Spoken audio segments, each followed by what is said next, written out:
بسم اللہ الرحمن الرحیم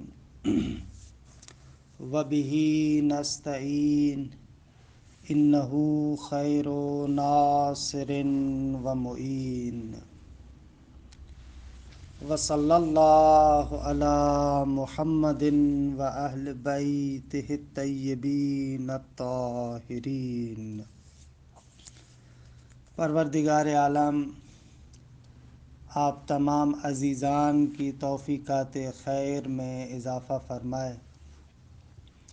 الحمدللہ ہماری گفتگو فلسفے کے مختصر دورے کے بیان میں ہے کہ خداوند منان کے لطف و کرم سے مسلسل آپ کی خدمت میں فلسفے کے مختلف مسائل پیش کر رہے ہیں اور ان اصطلاحات کی وضاحت بھی عرض ہو رہی ہے۔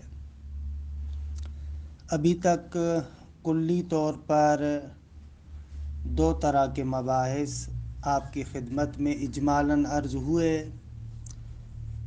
پہلے درجے کے مسائل قانون علیت کے بارے میں تھے کہ اس کے ضمن میں بہت سارے مطالب عرض ہوئے، اور دوسرے مسائل مسائل ہستی یا مسائل وجود کے بارے میں تھے کہ ان کے بارے میں بھی کچھ عرائض آپ کی خدمت میں پیش ہوئے۔ آج جو مسئلہ ایک آپ کی خدمت میں عرض کرنا چاہتے ہیں وہ مسئلہ یہ ہے کہ ایک لحاظ سے ہستی اور وجود کو دو قسموں میں تقسیم کرتے ہیں۔ ایک وجود عینی یا خارجی اور دوسری قسم ہے وجود ذہنی۔ یہ تقسیم بھی فلسفی کتابوں میں وارد ہوئی ہے۔ اچھا، وجود خارجی اور وجود عینی سے ہماری مراد وہ وجود ہے کہ جو انسان کے ذہن سے مستقل ہے، جدا ہے۔ مثلاً پہاڑ ہے، دریا ہے، صحرا ہے، زمین ہے، یہ ساری چیزیں انسان کے ذہن سے ہٹ کر خارج میں مستقل طریقے سے، جداگانہ طریقے سے موجود ہے۔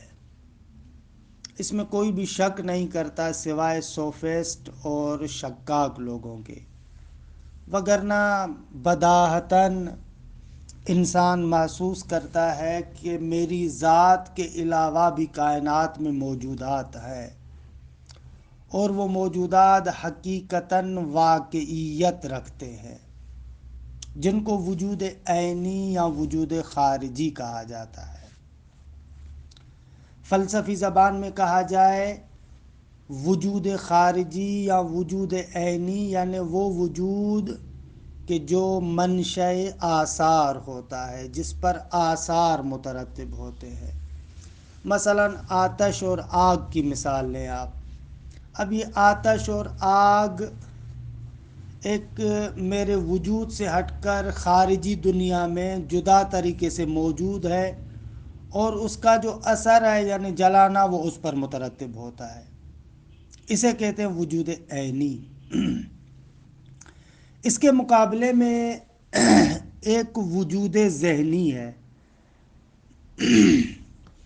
وجود ذہنی سے مراد یہ ہے کہ یہ جو اشیاء میرے ذہن سے ہٹ کر جداگانہ طریقے سے موجود ہے، چاہے میرا وجود ہو یا میرا وجود نہ ہو، یہ چیزیں موجود ہے۔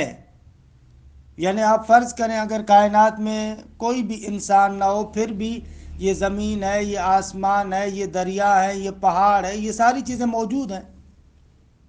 اب ایسے نہیں ہے کہ کیونکہ میں ہوں، میں نے ان کو تصور کیا ہے لہذا یہ چیزیں ہیں، نہ، چاہے میں رہوں نہ رہوں، ہوں نہ ہوں، خب یہ چیزیں موجود ہیں۔ ان کو وجود خارجی یا وجود عینی کہتے ہیں۔ اس کے مقابلے میں وجود ذہنی ہے۔ وجود ذہنی یعنی یہ جو چیزیں خارج میں موجود ہیں، ان چیزوں کی ایک تصویر، ایک تصور میرے ذہن کے اندر بھی پیدا ہوتا ہے. یعنی وہ آتش اور آگ جو خارج کے اندر موجود ہے، میں اس آتش اور آگ کو اپنے ذہن میں بھی تصور کرتا ہوں. درست ہے. یہ زمین جو میرے علاوہ خارج میں موجود ہے، میں اس کو اپنے ذہن میں بھی تصور کرتا ہوں. اس کا کوئی انکار نہیں کرتا. اور اسی چیز کو وجود ذہنی بھی کہتے ہیں. یہ واضح سی بات ہے. پس وجود ذہنی اور وجود خارجی کی اگر میں تعریف کرنا چاہوں تو وجود خارجی یعنی وہ جو حقیقت میں مستقل طریقے سے میری ذات سے ہٹ کر جداگانہ طریقے سے خارج میں موجود ہے، اس کو کہتے ہیں وجود خارجی. اور وہی وجود خارجی منشأ آثار بھی ہوتا ہے، اس پر آثار مترتب ہوتے ہیں. پانی ہے تو وہ گیلا ہوگا، آگ ہے تو وہ جلائے گی، اور جتنے آثار مختلف موجودات کے. لیکن عیناً یہی چیز میرے ذہن میں بھی آتی ہے، لیکن جب ذہن میں آتی ہے تو اس پر وہ خارج والے آثار مترتب نہیں ہوتے. مثلا جب میں آگ کو تصور کرتا ہوں، ایسے نہیں ہے کہ میرا ذہن جلنا شروع ہو جائے. یا مثلا جیسے میں پانی کو تصور کرتا ہوں تو اب ایسے نہیں ہے کہ میرا ذہن گیلا ہو جائے نا، لیکن اسی آگ کو میں اپنے ذہن میں بھی تصور کرتا ہوں، اسی پانی کو میں اپنے ذہن میں بھی تصور کرتا ہوں. اسے وجود ذہنی کہتے ہیں. وجود ذہنی پر آثار خارجی مترتب نہیں ہوتے، لیکن بہرحال وہی چیز میرے ذہن میں بھی آتی ہے، صورت ذہنی کی شکل میں بھی ہوتی ہے. اس کو وجود ذہنی کہتے ہیں. بقول مرحوم حاجی سبزواری کے للشیء غیر الکون فی الاعیان کون بنفسہ لدى الاذہان، کہ ایک شے کے لیے فرماتے ہیں کہ یہ جو اس کا اعیان اور خارج کے اندر ایک کون اور حقیقت ہے، اس کون خارجی اور حقیقی کے علاوہ بھی ایک کون اور وجود ہے کہ جس وجود کے تحت وہ بذات خود چیز میرے ذہن میں آتی ہے.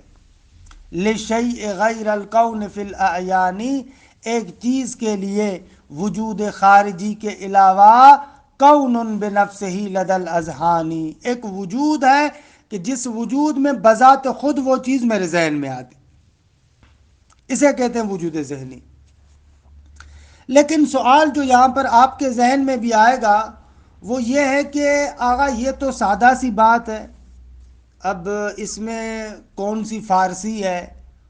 فارسی یعنی کہتے ہیں نا ہمارے یہاں کوئی مشکل چیز ہو تو اس میں کون سی فارسی ہے؟ خوب ایک صورت شے کی آپ کے ذہن میں بھی آتی ہے، خوب اس میں کیا ہے؟ صحیح ہے. مثلا جیسے دیوار پر صورت ہوتی ہے، آج کل آپ فوٹو کے ذریعے سے عکس کے ذریعے سے ایک چیز کی صورت نکالتے ہیں. خوبصورت تو مختلف طریقوں سے ہوتی ہے. تو یہ کیا خصوصیت ہے آخر وجود ذہنی کے اندر کہ آپ آئیں اور اس کی بنا پر آ کر وجود کو تقسیم کریں اور کہیں کہ وجود خارجی ہے یا وجود عینی ہے؟ بھائی اگر کسی چیز کی تصویر کسی جگہ پر موجود ہو تو اس کے ذریعے سے تو باقاعدہ خصوصیت سے فلسفی بحث کر کے اور اس کو آپ کہیں کہ یہ اس کا دوسرا وجود ہے، یہ تو کوئی اتنی عقلی بات نہیں ہے، یہ کوئی بڑی بات نہیں ہے. یعنی دوسرے لفظوں میں سوال اس طریقے سے اٹھانا چاہ رہا ہوں، آپ کہتے ہیں کہ وجود ذہنی میں کیا ہوتا ہے؟ ایک شے کی صورت آپ کے ذہن میں چھپتی ہے. خوب ایک مرتبہ آپ کے ذہن میں چھپتی ہے، دوسری مرتبہ آپ موبائل کے ذریعے سے اس کا فوٹو نکالتے ہیں اور اس کو دیوار پر چسپاں کر دیتے ہیں. خوب وہ بھی صورت ہے. اب آپ ایسے تو نہیں کہیں گے کہ وجود کی تین اقسام ہیں، ایک وہ جو خارج میں موجود ہے، ایک وہ کہ جو آپ کے ذہن میں صورت ہے، ایک وہ کہ جو موبائل کے ذریعے سے تصویر نکال کر آپ نے دیوار پہ لگا دی ہے. ایسے تو جتنی مرتبہ آپ اس کی صورتیں نکالتے جائیں گے کیا اتنی مرتبہ آپ آئیں گے اور وجود کو تقسیم کرتے رہیں گے؟ خب یہ تو میرے خیال میں اتنی بڑی بات نہیں ہے.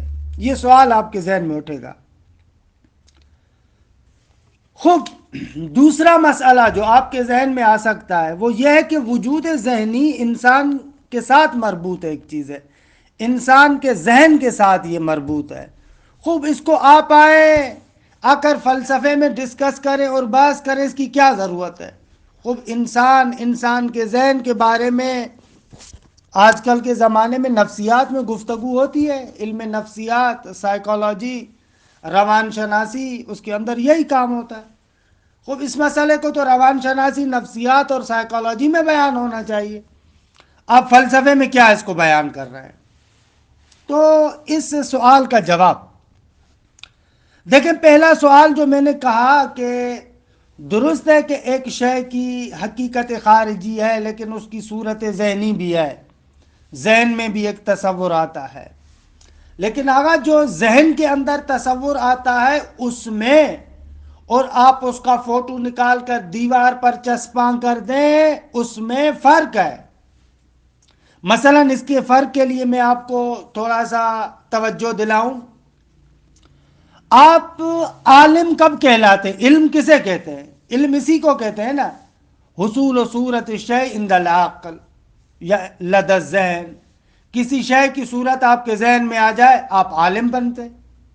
اگر فلاں چیز کا علم ہے یا نہیں ہے، یعنی کیا؟ یعنی اس کی صورت ذہنیہ آپ کے ذہن میں ہے یا نہیں ہے، ایسے ہوتا ہے نا۔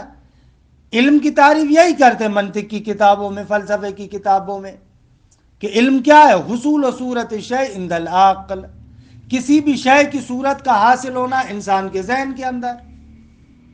خوب، یہ علم ہے، اور اس صورت ذہنیہ کی بنا پر ہم آپ کو عالم کہتے ہیں۔ اگر کسی شے کی صورت آپ کے ذہن میں آتی ہے تو آپ عالم کہلاتے ہیں، لیکن عزیز من، اگر کسی شے کی تصویر نکال کر آپ دیوار پر لٹکائیں تو آپ کبھی بھی دیوار کو عالم نہیں کہتے۔ دقت کیجئے گا، وجود ذہنی کے باعث کی نزاکت کو سمجھنے کی کوشش کریں۔ بھائی، صرف صورت کا کسی جگہ پر لٹکا ہوا ہونا یہ وجود ذہنی نہیں کہلاتا۔ آپ ایسے تصور نہ کریں کہ جس طریقے سے فوٹو نکال کر آپ نے وہ تصویر دیوار پہ لٹکا دی ہے، اسی طریقے سے گویا کہ انسان کے وجود کے اندر ایک کیمرہ نصب ہے، جیسے ہی اشیاء کو دیکھتا ہے ان کی صورتیں نکال کر اپنے ذہن میں محفوظ کرتا ہے۔ ایسے نہیں ہے، اتنا سادہ رابطہ نہیں ہے انسان کے ذہن کا اور انسان کے ذہن کے اندر موجود صورتوں کا، بالکل ایسے نہیں ہے، اتنا سادہ نہیں ہے۔ اگر اس طریقے سے ہوتا تو ہم جتنی تصویریں موبائل کے ذریعے سے، کیمرہ کے ذریعے سے نکال کر کسی جگہ پر محفوظ کر لیتے، اس جگہ کو عالم نہیں کہتے۔ دقت کریں عزیز من، کیا عرض کرنا چاہ رہا ہوں؟ دیوار پر اگر کوئی صورت لٹکے تو آپ دیوار کو عالم نہیں کہتے، لیکن جیسے ہی وہ صورت آپ کے وجود کے اندر، ذہن کے اندر آتی ہے، وہ صورت آپ کو عالم بنا دیتی ہے، آپ عالم بن جاتے ہیں، آپ کو عالم کہنا شروع کر دیتے ہیں۔ خوب، یہاں سے پتا چلا کہ انسان کے ذہن کے اندر جو صورتیں پیدا ہوتی ہیں اور جو دوسری صورتیں ہم کیمرہ کے ذریعے سے نکال کر کسی جگہ پر لٹکا دیتے ہیں، ان دونوں میں زمین کا آسمان فرق ہے، ان دونوں میں بہت زیادہ تفاوت ہے۔ دیوار پہ لٹکی ہوئی صورت سبب نہیں بنتی کہ دیوار عالم ہو، لیکن آپ کے ذہن میں جیسے ہی صورت آ جاتی ہے آپ عالم بن جاتے ہیں۔ تو یہاں سے پتا چلا کہ وجود ذہنی میں جو ہم کہتے ہیں کہ مختلف اشیاء کی صورتوں کو آپ اپنے ذہن کے اندر محفوظ کرتے ہیں، یہ نہایت عمیق اور دقیق ہے۔ اسی لیے حکماء کہتے ہیں کہ وجود ذہنی کی صورت میں جو صور اشیاء، جو اشیاء کی صورتیں آپ کے ذہن میں آتی ہیں، وہ بھی در حقیقت ان اشیاء کے وجود کا ایک مرتبہ ہے۔ حقیقتاً وہ چیز آپ کے پاس آتی ہے، البتہ اس کے ساتھ آثار خارجی نہیں ہوتے، لیکن جو بے جان سے کیمرے کے ذریعے سے تصویر نکلتی ہے اس میں وہ شے حقیقتاً موجود نہیں ہوتی۔ بلکہ اس شے کا ایک عکس ہوتا ہے، سایہ ہوتا ہے. لیکن وجود ذہنی کی صورت میں جو آپ کے ذہن میں ایک صورت آتی ہے، وہاں پر گویا کہ وہ بذات خود شے آپ کے پاس آئی ہے، البتہ آثار خارجی کے علاوہ. تبھی مرحوم حاجی کا یہ جو میں نے شعر آپ کے سامنے پڑھا، صاحب منظومہ کہتے ہیں لِلشَّيْءِ غَيْرَ الْكَوْنِ فِي الْأَعْيَانِ كَوْنٌ بِنَفْسِهِ لَدَى الْأَذْهَانِ. ایک چیز کے لیے اس وجود خارجی کے علاوہ حقیقتاً ایک اور وجود ہے کہ جس کو وجود ذہنی کہتے ہیں، وہ بھی اسی شے کا وجود ہے لیکن وجود ذہنی ہے. خوب بس نزاکتوں کو سمجھے، دقت کرنے کی ضرورت ہے. لہذا آپ اس کو کمپیئر نہیں کر سکتے اس عام سے صورت کے ساتھ. اور دوسرے سوال کا جواب بھی یہاں سے روشن ہو جاتا ہے. علم نفسیات کے اندر اور سائیکالوجی کے اندر جو گفتگو ہوتی ہے وہ ان مختلف صور ذہنیہ کی مختلف اعتبارات سے تحقیق ہوتی ہے کہ انسان کے وجود پر اس کے کیا اثرات ہوتے ہیں، کیسے ہوتا ہے، کیا ہوتا ہے. اگر اس قسم کے تصورات ہوں تو انسان کی زندگی میں کون سے اثرات رونما ہوں گے، اگر اس قسم کے تصورات ہوں تو انسان کے زندگی میں اور انسان کی حالت پر کون سے اثرات مترتب ہوں گے. نفسیات میں اس اعتبار سے گفتگو ہوتی ہے، نفسیات میں ان کے آثار کے لحاظ سے گفتگو ہوتی ہے. لیکن فلسفے میں جو ہم وجود ذہنی کے اعتبار سے گفتگو کرتے ہیں ان کی حقیقت کے بارے میں گفتگو کرتے ہیں، ان کی ہستی کے بارے میں گفتگو کرتے ہیں، ان کے نحوہ وجود کے بارے میں گفتگو ہوتی ہے کہ یہ کس طریقے کا وجود ہے. کہ بہرحال وجود ذہنی میں اسی لیے ہم دیکھتے ہیں کہ تفصیلی گفتگو ہوتی ہے فلسفے میں کہ اس کے بہت سارے اثرات ہیں اپنی جگہ پر. بہرحال میں زیادہ تفصیل سے نہیں جاتا. اور فلسفے میں کیا کرتے ہیں کہ اس وجود ذہنی کو دلائل کے ذریعے سے اس بات کرتے ہیں، پھر اس پر جو اشکالات ہوتے ہیں ان اشکالات کے مفصل جوابات دیے جاتے ہیں کہ دیگر مفصل گفتگو ہے. ایک عنصر یہ ہے کہ اس صورت ذہنیہ کے لیے، اس وجود ذہنی کے لیے ہم لوگ اس کی حقیقت اور ہستی کے اعتبار سے بحث کرتے ہیں کہ یہ ہے کیا، ہے بھی یا نہیں ہے، اس کی خصوصیات کیا ہے، اس کا کیسا وجود ہے، اس کے بارے میں ہماری گفتگو ہوتی ہے. یہ ایک عنصر. دوسرا زاویہ وجود ذہنی کے بارے میں یہ بھی ہے گفتگو کا، ایک اور زاویہ بھی ہے. اس زاویے میں ہم لوگ اس کو دیکھتے ہیں وہ جو صورت ذہنیہ ہمارے ذہن میں آتی ہے، وہ جو ادراکات، وہ جو علم آپ کے ذہن میں ہوتا ہے، ہم اسے کہتے ہیں کہ وہ واقع نما ہوتا ہے. واقع نما ہوتا ہے یعنی حقیقت کو دکھاتا ہے. مثلا جو صورت ذہنیہ میرے ذہن میں آگ کی ہے وہ عیناً اسی حقیقت آگ کو دکھاتی ہے. یہ واقع نمائی کا عنصر. ایک یہ گفتگو بھی ہے. یہ جو ادراکات، یہ جو علم آپ کے ذہن کے اندر ہوتا ہے، آیا اس علم کے ذریعے سے حقیقتاً واقع کو ہم لوگ اسی طریقے سے دیکھتے ہیں جس طریقے سے ہوتا ہے یا نہیں؟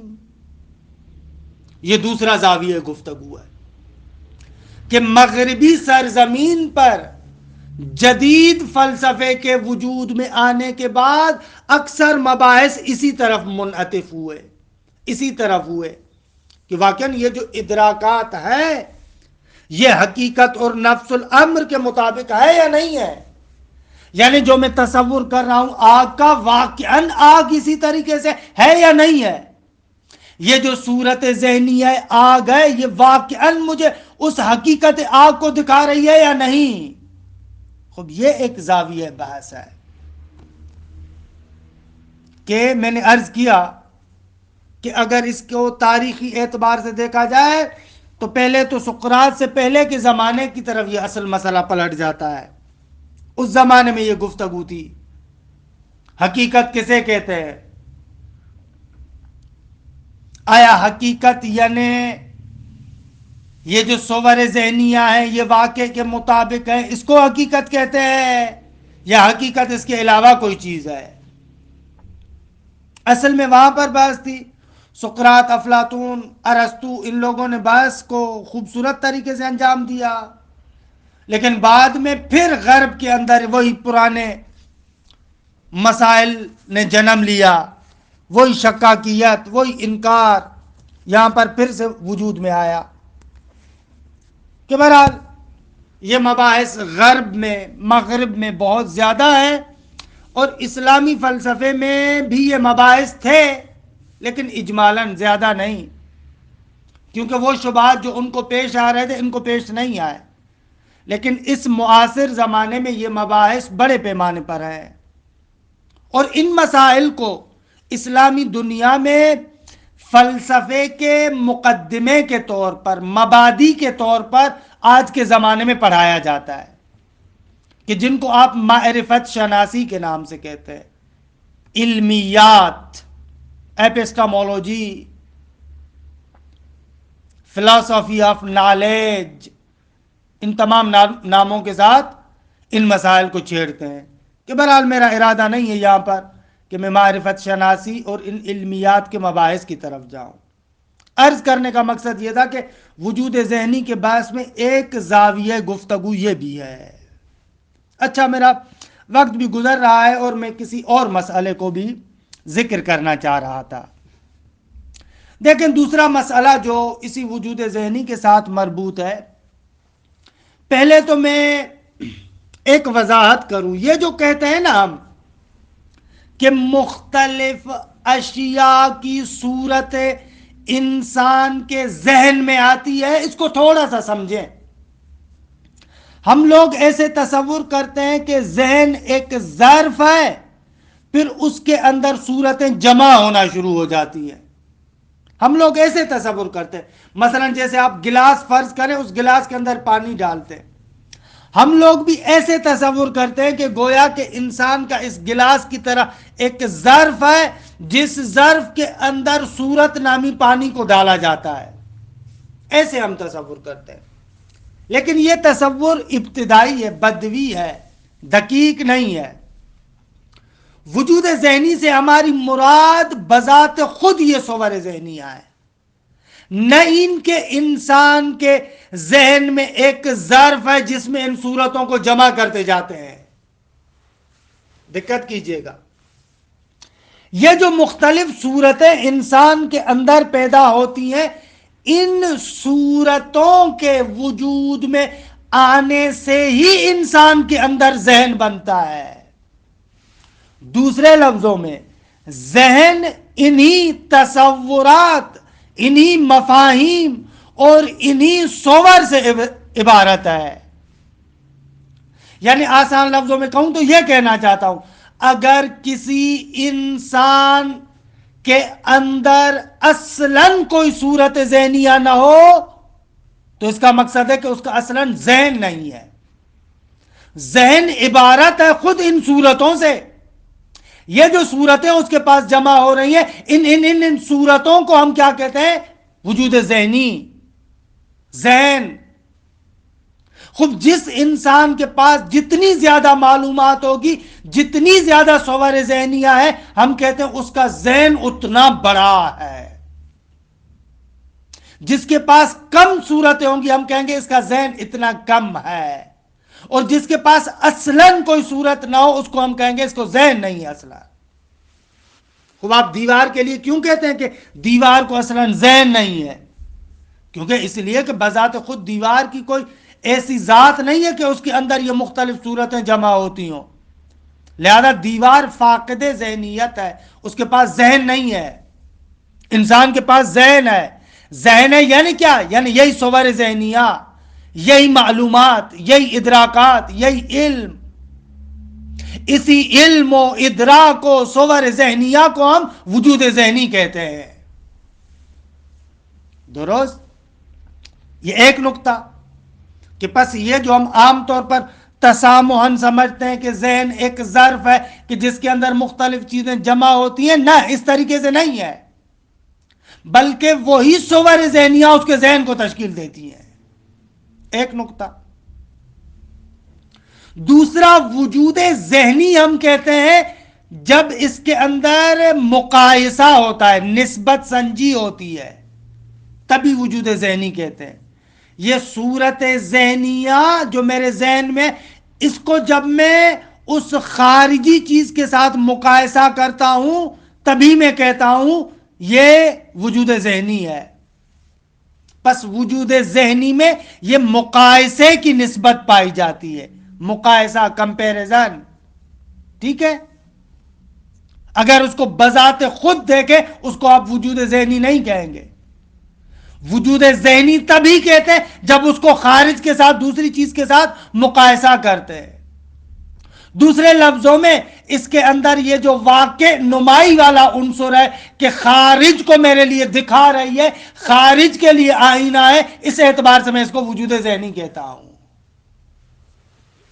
یہ دوسرا نقطہ وجود ذہنی کے باعث میں جو قابل تأمل ہے. تیسرا نقطہ اسی واقع نمائی کے اعتبار سے اس کو علم بھی کہتے ہیں.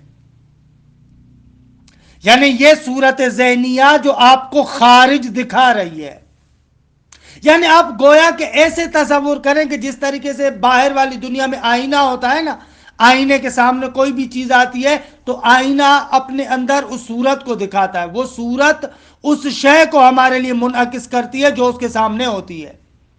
گویا کہ اسی طریقے سے انسان کا ذہن ہے، جو صورت اس کے اندر آتی ہے در حقیقت اس صورت کے اندر ہم اس خارجی چیز کو دیکھتے ہیں، اس خارجی شے کو دیکھتے ہیں.